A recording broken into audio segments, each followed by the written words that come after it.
I'm Duncan McLeod, and this is the TechCentral Podcast brought to you today by Ricoh. Now, I'm very pleased to welcome a stalwart of the South African tech industry to the podcast, now living back in the UK, and that's Mark Taylor. Mark, I was just trying to remember some of the roles you've been involved in the tech industry here in South Africa. Obviously, most recently you were with the Reunert Group, but you also had a stint at Vodacom, if I remember correctly, and you may even have had a career in the banking sector. Am I remembering correctly?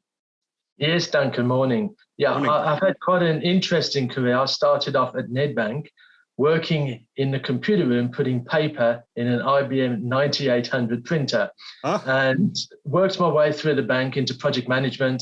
That then led us to building Nedtel Cellular, which became National Mobile. And I was there until 2008. As a CEO. I then went to Vodacom to head up their supply chain logistics and their online digital services, where I was involved in the launch of M-Pesa. In 2012, Reunert asked me if I would come back to Reunert and join them on the board, looking after their ICT companies. And at the end of 2020, I decided to take an early retirement. And in the June-July of last year, the CEO of Ricoh globally asked if I would come and join Ricoh International. And I'm now the head of Ricoh International, looking after about 100 countries for them, which includes Africa, Middle East, Russia, Pakistan, Guadeloupe, of all places, and a couple of others. So that is in the South Americas. It's what they call the Dom-Tom countries. It's the old French colonies from years ago. Interesting. So how's retirement going then, Mark? It's the very opposite of retirement. It seems to be back to a 12-hour a day. And the last month, the last 2 months has been quite frenetic with travel again as travel's opened up. But travel's very different. Travel is not the way it was before. There's no such thing as booking a seat, booking a flight, and auto check-in. The plethora of paper that you have to take with, which is great for us as Ricoh, by the way, it definitely has its challenges. And I've been to a number of countries. Morocco, I'll be flying to South Africa tomorrow night for 5 days. Nice. That also has its own set of paperwork with the government in South Africa too, as well as the government here. Very interesting. And just a little bit of background about Ricoh itself, Duncan. I didn't realize how big it was when I was at Nashua Office Automation, and have been a Ricoh partner at Nashua for I think it's 47 years. But it was founded in 1936 and employs over 80,000 people. Good grief. The scary thing is its turnover is 235 billion rand. Incredible. And predominant print, the core of the business has been print. We are number one in the world in print, not necessarily home print where there are other players, but your typical office print is where Ricoh's a very, very strong global player. And we're now going through a major transformation. And that was one of the reasons they've asked me to come and join them, is to help us with our partners. I look after 200 partners, as I say, in 100 countries. How do we help them transform to the new way of work, or as we call it, leading change at work, as we become a digital services company? And document workflow, document process engines, a lot of things in the office today are going to move from physical paper into a virtual paper world. And Ricoh, in the last 2 years to 3 years, have purchased no less than 9 IT companies, and one of those is DocuWare. And another one that we've built over the last year is the one we want to talk about today, is the Ricoh Spaces. How do we create a safe environment for our people to come back to work? Absolutely, and we're going to talk in some detail about Ricoh Spaces, and it really does sound like an interesting proposition, an interesting solution for enterprises. But before we get there, I must introduce our second guest on the podcast today, and that is Jacques van Wyk. Jacques, you're CEO of Ricoh South Africa. How long have you been with the company? Good morning, Duncan. Good morning, Mark. I've been with Ricoh South Africa now for 14 years. In various roles and various positions. And I think my entire working career mostly are within this industry in various positions. responsible for various territories. So experience not only from a local point of view, South Africa, but extensive experience in Southern and East Africa, including West Africa as well. I've been the CEO for Ricoh South Africa now for 4 years, and my primary responsibility, together with Mark currently and with Mark's support, the Ricoh Europe support, is leading the digital transformation for Ricoh South Africa locally, not only for our own business, but for our business partners as well. Excellent. Well, welcome to the podcast, Jacques, and to you, Mark.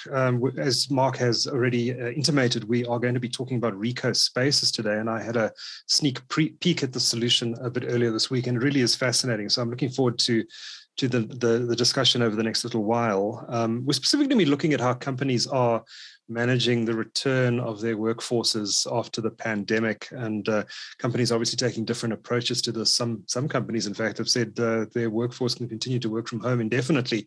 Others are saying, no, we need to have people back in the office. It's important for company culture, and it's important for, and Mark, you were saying just before we started recording, it's important for more junior staff as well to have that interaction with senior staff, which they probably haven't been getting over the last 18 months, right?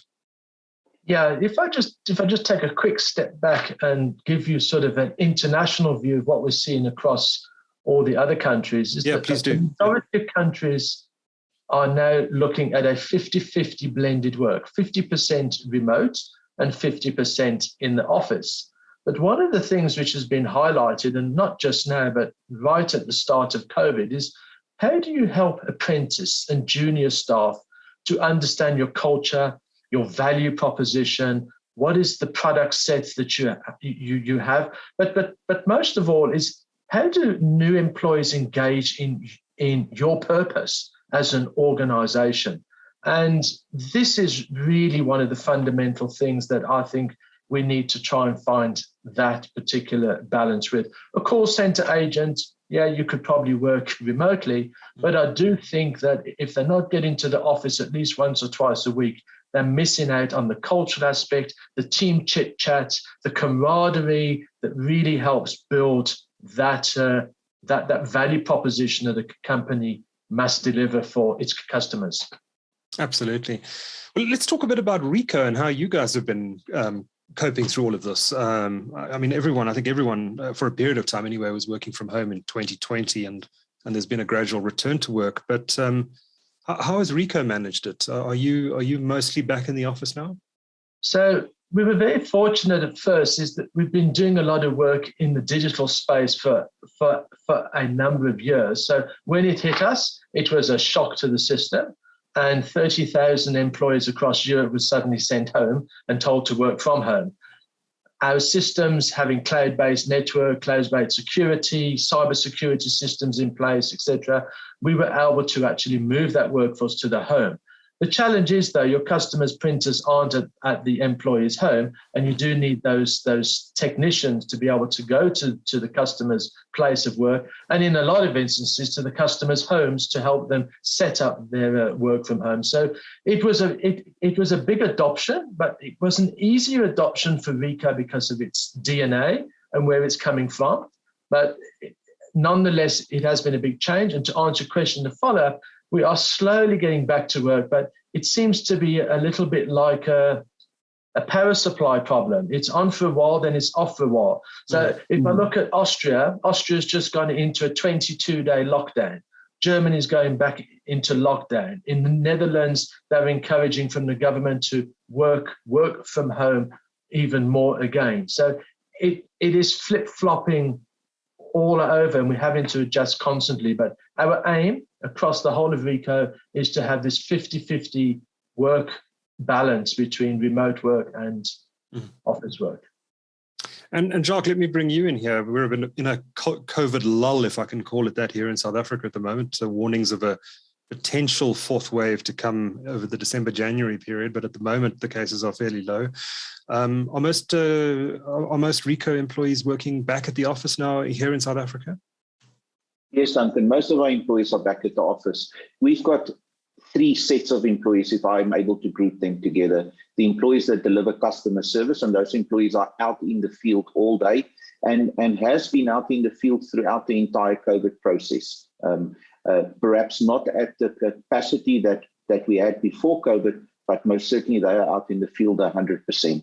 Then you've got your revenue generating employees, and we all have them back at the office. And then our back office employees, we've got the same sort of hybrid model that currently exists in a Ricoh Europe point of view. We work on a 50-50, 60-40 basis. But again, we're finding, as Mark said, is that you're missing out on some of that collaboration. You've had new employees over the last 2 years that you've had to onboard, that you've had to educate, mentor, train. And we found it very difficult to do those things and accomplish those things within the sort of remote work environment. So by and large, where we are today, most of our employees are operational and working from the office. Great. Well, let's start to tease out Ricoh Spaces and what it is. And Mark, let me bring you back in here. I guess there is still concerns. We see these waves of COVID coming and going, as you mentioned already. How do you increase the confidence of employees to come back to the office and to feel safe in the office environment? I think that you've intimated that there needs to be a change in the way offices are run and managed. But how do employers do that? What needs to happen? I think again, I'll go a little bit wider than just the way the workspace is managed. The way the workspace is designed is radically changing, and Teams, Zoom, and other products like this really has leveled the playing field. That you can be talking to a CEO, you can be talking to a admin assistant or something, and everybody's pretty equal on a platform like this. What that has led to is a much more open work environment where there are no more offices. There are lots more meeting rooms where people go and collaborate, again, with these tools, AV tools and all sorts of other tools like this, to allow people to be able to share work in different areas at the same time. So the staff wanted to understand, is it safe for me to go to work? Is the company following the various legislative rules to ensure that I've got proper safe distance, there's proper health and safety in place? And we then, as Ricoh, having such a large workforce, developed some tools that a number of other customers have asked if they can purchase them and use them as well. And this is where you can book a desk, you can book a parking space, you can book a meeting room, you can arrange for AV equipment or broadcast equipment or all sorts of other equipment to be available for that specific time. Now, what that means is that having this 50-50 work hybrid working from home and from the office means that you actually need a lot less workspace. If you start taking out the big offices of the exec of the past and you open up all that space, at Ricoh Europe, which is head office in London, just off Regent Street, you can imagine what the rentals were like there. We had 4 floors. We now have 1 floor. Wow. We're closing multiple buildings across Europe as a result of both the tools and the hybrid working. But the tools, as Jacques will go into more detail, allow you to measure the productivity of your rental space. And it's not just about booking the space, it's about the staff member knowing in advance that is their desk for the day, it's reserved for them. It's a parking bay. So instead of having a parking bay for Mark Taylor with a title, it's a Ricoh parking bay, and there are X number of them, and those who reserve them first get to access them first. And there's many more aspects to this that Jacques will talk about as well. But the future of it, I think, is going to get even more exciting using tools like facial recognition, which will then be low touch. You'll be able to enter a building, and again, Jacques will go into more detail on the analytics that can be built behind this, who's in the building, who's not, etc. So we've really had to reorganize, first of all, the workspace, and then organizing the workforce within this new workspace. Doesn't sound like it's going to be good news for landlords, Mark. I think it's probably not a good business to be in right now. But Jacques, let's bring you in here. Tell us a bit more about the solution and what it can do for companies. Yeah, thank you, Duncan. What I would like to do is I'm going to be using our local business as an example, because we have got Ricoh Spaces integrated within our organization, straight through, not only locally, but in our regional offices in Durban and Cape Town as well. And if we look at what are important to our customers, most notably They are the elements of growth, the elements of digital transformation, specifically coming out of the COVID process and realizing that print potentially as part of your workflow process needs to be digitized. And that was driven hard during the COVID process. And then optimization of your business operations. And I guess you can put your premises, that premise space into your business optimization element. Okay. From a staffing point of view, of course, the very first time we had communications with our staff to say, we need you back at the office, there was most certainly fear. There was definitely fear. And I think what we did, and most businesses across South Africa did, is we had to comply with certain of the legislation and the guidelines from the Department of Health and the Department of Labor. And those guidelines allowed us to put a certain amount of staff member back on the floor so that we are able to get our staff back and get our staff back safely. We found that that was incredibly important for our staff. They were really, really interested in the process. They were really interested in the guidelines and how that would keep them safe. And we, like many other organizations, developed first, I think, paper-based processes, and then Excel processes, and then HTML processes at a local level to manage the staff coming back and to integrate that COVID screen process that we're all going through nowadays, whether you're coming to visit our business or whether you go to a restaurant or whether you go for a beer, you've got all these COVID screen processes. The processes are really laborious for our staff, and they most certainly are laborious for our customers. They're not touchless. There are very few COVID processes. Certainly in the beginning that was touchless. And again, you had to ensure that the sanitization process had to take place to continue to drive the safety through to all of our staff. The Ricoh Spaces product was initially designed to manage the workspace utilization. And that was a solution that Ricoh developed. It is hosted in the cloud on the Azure platform, and the utilization of this product for our customers was accelerated due to the COVID process. Now, how do we utilize the product at a local level? The product is hosted in the cloud. So it is a web-based application, HTML, so from your desktop, and then we have native applications that sit on your tablet or on your mobile. So I myself could get up in the morning, I go onto the application, and what is displayed on the application is a complete internal map of our premises. And whether I'm visiting our premises in Durban or Cape Town, I'm able to access and I'm able to view what seating is available for me. Now, Mark mentioned in Regent Street, the Ricoh Europe head office, that there are no offices. And in Ricoh South Africa, there are simply no offices. I roam through the building, and one day I will sit here and one day I will sit there. And I need to book my space as any one of our staff members or any one of our team members have to book a space. So I can go into the application, I can book a desk for the day, or I can even book a desk for the next 3 days if I'm traveling to Cape Town to ensure that I've got those desks available for me. I can book parking, and that is now integrated into our COVID process, so our COVID questionnaire.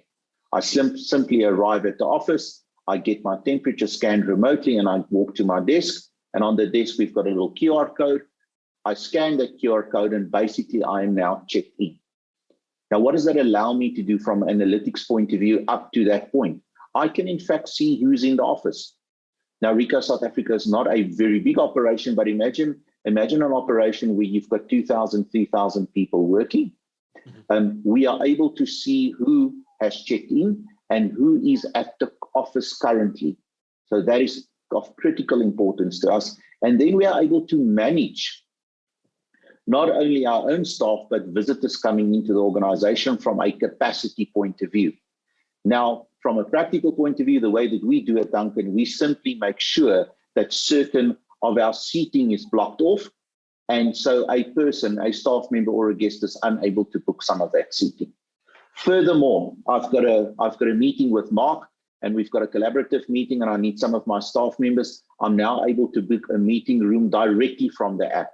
More so, I'm able to book some of the audio visual equipment that I require for that meeting. And even now, and we've taken it so far at a local level as well, I've got an external customer visiting us. I can book on the app to say, listen, customer's going to be here for 10 o'clock.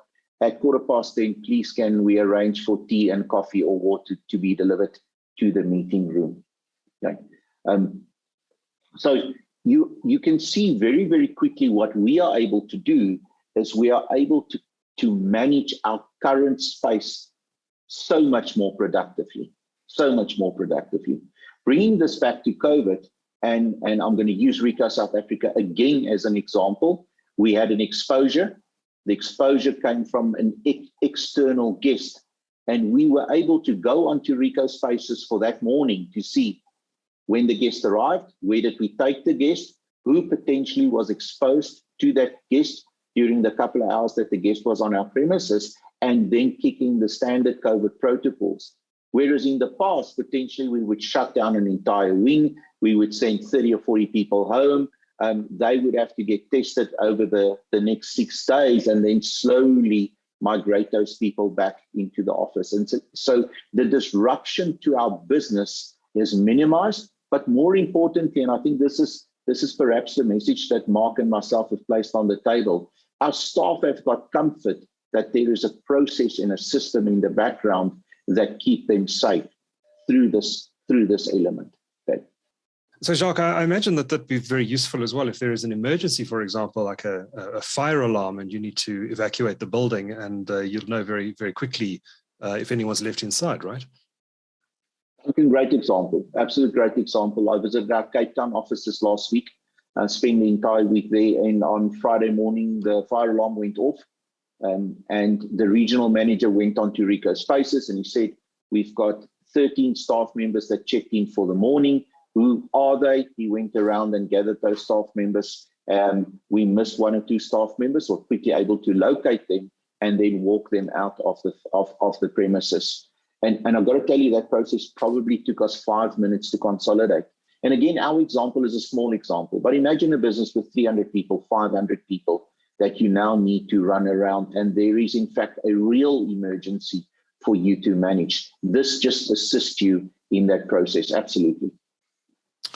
Mark, I think it's fantastic for employees in terms of feeling safe in the workplace. And Jacques touched on the benefits for COVID monitoring in the workplace, etc. But I imagine there's also some employees who might feel a little bit concerned about being perhaps monitored more closely than they were in the past. Has there been any pushback in the deployments you've done from employees?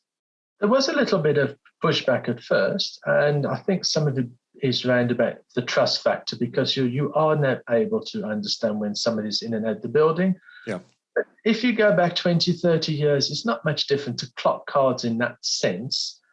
And the more we explain to them, it's really to help them to make sure they've got a workspace they can go to, that we know when somebody is or isn't in the building for all the reasons that Jacques was discussing as well as somebody may come in for a couple of hours in the morning, free up the desk. You want that desk to be freed for the next person. So it's about explaining the whole efficiency for the organization as well as for themselves. So yes, it did take a little bit of time to get the trusted adoption going. The other thing is what we found is at first, which was quite unusual, we didn't expect it, some people hadn't booked a desk and the building was full to capacity. So unfortunately, we had sent people home in London. If I just digress a little bit, I've been going into London for the last 12 months, sort of once a week, twice a week, if possible. And looking through the buildings, behind us is one of the world's biggest software companies and a few others. They were empty, not a single person on the floors. Now, over the last couple of months, you're starting to see more and more of those people come back to work. And more of those companies are actually approaching us for this particular software. You know, we've seen some of the biggest telcos across Europe, some of the biggest network medical providers asking us for this type of software or this actual software, because it really is helping them manage their workforce better. Yeah. But there are other tools if you really want to monitor people. Like there are tools within Microsoft and other platforms you can measure when people are active, not active, keystroke activity. But we're not really into that. We're trying to build trust. And it's trust us with the system, and we trust you to come to work and check in, etc. Absolutely. Let's talk a bit about return on investment, Mark, because I think we've kind of touched on that with that point. We've spoken about how this can save you office space, not great for the landlords, but can save you a significant amount of money in the long term if you're not renting or not needing as much office space. But what other ways can you measure return on investment from this solution? Can you measure the impact on employee productivity, for example? No, it's very difficult to measure the productivity per se, because that would be the output that the person's required to deliver as a function of their job. This tool doesn't measure that. Mm-hmm. This tool provides an actual safe environment, but it does help drive the efficiency of the income statement or the expenses. So, as I was saying, we are closing offices right the way across Europe, the UK, and others. The impact of that on us becomes millions of pounds. Millions of pounds. Millions of pounds per year. And if you start adding that up in the other side of the equation to say, how often are those meeting rooms actually used, and do I need that many meeting rooms? Now, if they're 100% utilized, you have potentially too few meeting rooms, and therefore you're not getting the productivity of the team which you want. Or you have too many meeting rooms, and therefore you're not creating enough desk space for the people at the office. So it becomes a bit of a balance at first. So that to me would be as a sort of a form of productivity. Am I able to quickly access a meeting room, collaborate with the team, and then go back to my sort of desk workspace? Let's talk about a practical example. I mean, we've touched on how Ricoh has deployed the technology, Jacques, but you're in engagements right now with a large telecommunications operator in South Africa about deploying the solution. Maybe take us through that case study and how they're hoping to use this solution internally to improve their productivity and their efficiency. I think, Duncan, there are two elements to this. And if we go back to when we went into lockdown in March of 2020, some organizations found that they are in fact able to work from home. In most cases, 99% of their staff were able to work from home, and perhaps in 99% of the cases, their staff were productive, and the output required was delivered by staff members. But I think we've also realized during the COVID process that what you are missing is the collaboration element. It is and I always say it's the water cooler talk that we have on a Monday morning after the weekend to talk a little bit about the rugby over the weekend. How was your weekend? How was the weather? And we create relationships. We create links, and we create communication channels. And that is missing in the COVID process. Was absolutely missing in a total lockdown process. And I have to say to you that in the process, we have found staff members that have absolutely thrived working from home. And their preference still up to today is to work from home. They're really comfortable with that work from home environment. And perhaps it suits their current space. But we've also found staff members that really, really struggled in that process. And I think that the mental health is an element that we consider from a Ricoh point of view, and our customers consider. Our customers absolutely consider. So now you have this element where you are saying my staff can work from home, but in fact, a hybrid model will build me a better business. And how do we bring those staff back to the office safely and provide a safe environment and give them the tools and the space to be collaborative? Okay, and to build those relationships, to build those communication channels that we may not have had in the COVID process. The examples that I always use is if I sat next to Mark and I needed to chat and ask something, I would turn around and say, hey, Mark, can you give me some advice around this? But if I want to do that today, I have to set up a call with Mark. Okay, so that impromptu process of communication, solving customer problems, solving solutions in our business simply is so difficult in the remote work environment. So the big telecommunications company that we are currently engaging in and that we are building a POC for, that was paramount for them. How to get the majority of their staff back in a safe environment, in a hybrid environment, but continue to drive innovation, collaboration. That was step number one. But if you look at and this being a large South African telco, you look at the size of the premises that they occupy. Now, very quickly, when you implement Spaces, you are able to see what your potential premise requirements would look like, what your meeting room space would look like, but also what we are looking as a solution for them is that they are able to track movement throughout their premises during the day. And so now we're now looking at almost people workflow. Why do we have to move from one area to another area to perform our duties? And how are we able to streamline that workflow and make that space and that environment more productive for our staff members? Okay. So this is not tracking whether you are at the office or whether you are doing your work. It is tracking as why do you need to walk 100 meters that way to go perform a task and come back to your desk? And how are we able to reorganize the space that give us better productivity and get our staff together in a way that allows for an easy set of collaboration. And that is really the project that we're working on with them currently. Interesting, fascinating stuff. One wonders how this is going to change over the next decade. We, of course, see people like Mark Zuckerberg talking about the metaverse and how augmented reality and virtual reality are going to integrate with the real world. And he's given examples of what that might look like in the work environment, where you'll be sitting next to a colleague who's actually not there physically next to you, but it looks like they are. But I guess this is quite far in the future, and we need practical solutions for the here and now, right, Mark? Yeah, I do. And I just want to emphasize one of the points that Jacques was talking about is I don't think we should ever underestimate the mental health issues of the last 18 months. You know, we have a lot of people who are living at home alone, who for a long time didn't get out of their home. And the difficult part is, and I'm dealing with a specific employee on this at the moment, was working 12 to 18 hours a day, never got away from the desk. Sure. And their entire life became consumed with work. Sure. You know, we forget what it's like to drive to work. I mean, most of us couldn't tell you whether traffic lights were green or the color of the car next to us was white or black, etc. Because you go into a different zone when you're out of the workspace. So the mental health issue has really become a big thing, and we're very conscious of that.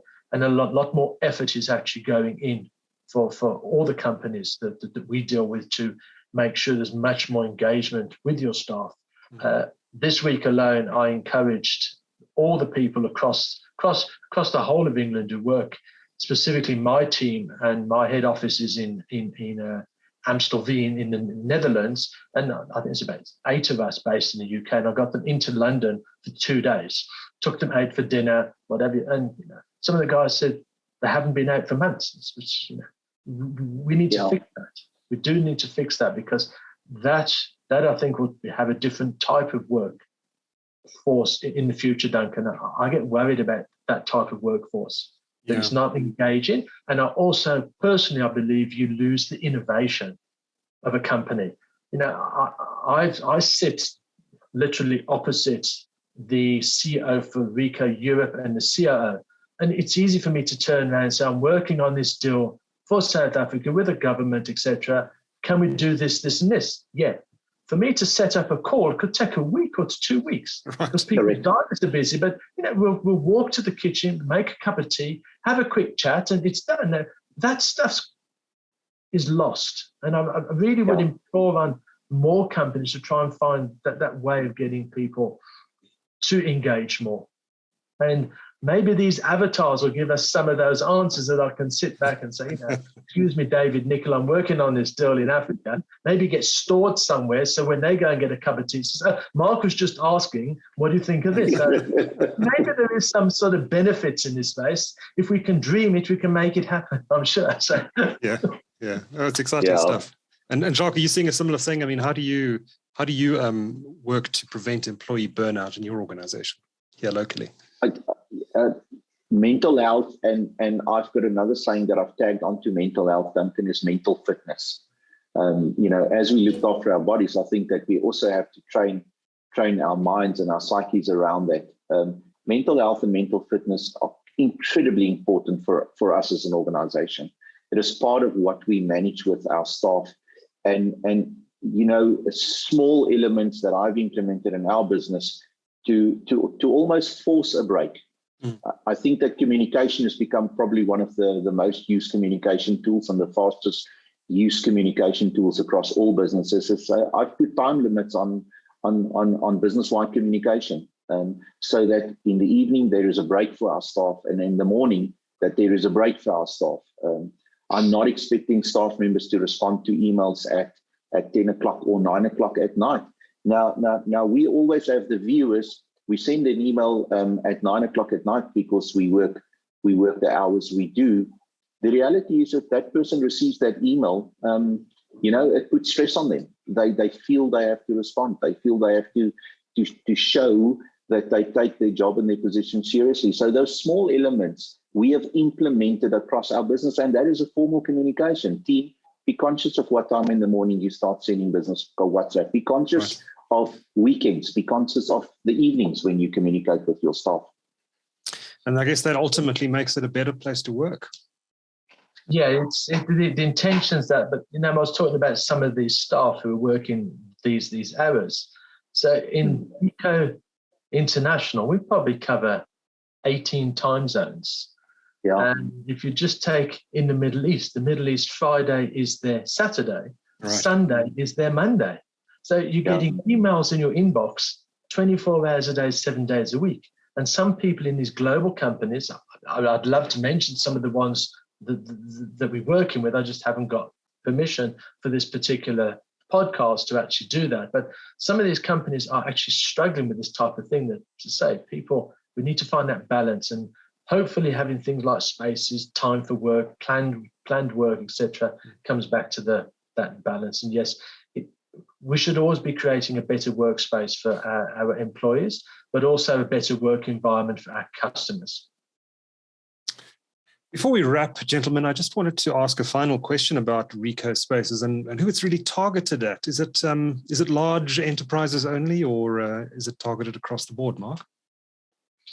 So I will give my view. Is the companies we're dealing with at the moment are a lot of large enterprises in the main, but we are starting to see mid-sized companies, people who employ 20, 30 people now, should be managing their workspace, their workforce better. Especially if they are engaging with customers and they've got customers coming to visit them for demonstration of products or for other engagements. So it pretty much is any, and probably more so, again, careful how I say this, but governments, government departments, Department of Home Affairs, licensing things. Imagine if you could book that proper time slot and that particular person at that desk to go and do that piece of work at that time, whether it be a new passport, driver's license, birth certificate, whatever. There's no reason why these products cannot aid that type of process too. Yeah, let's hope someone in government's listening, because I had to go through that process the other day and it was rather painful, I must say.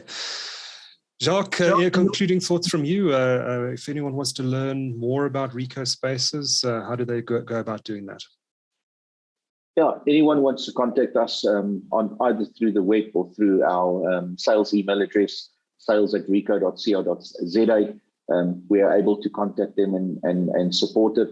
I think that Ricoh Spaces for us is almost that fulfillment through work, creating a safe environment for your staff, but at the same time creating an environment where your staff are able to collaborate and where you are able to grow your business, and then at the same time managing your expenses and driving productivity up.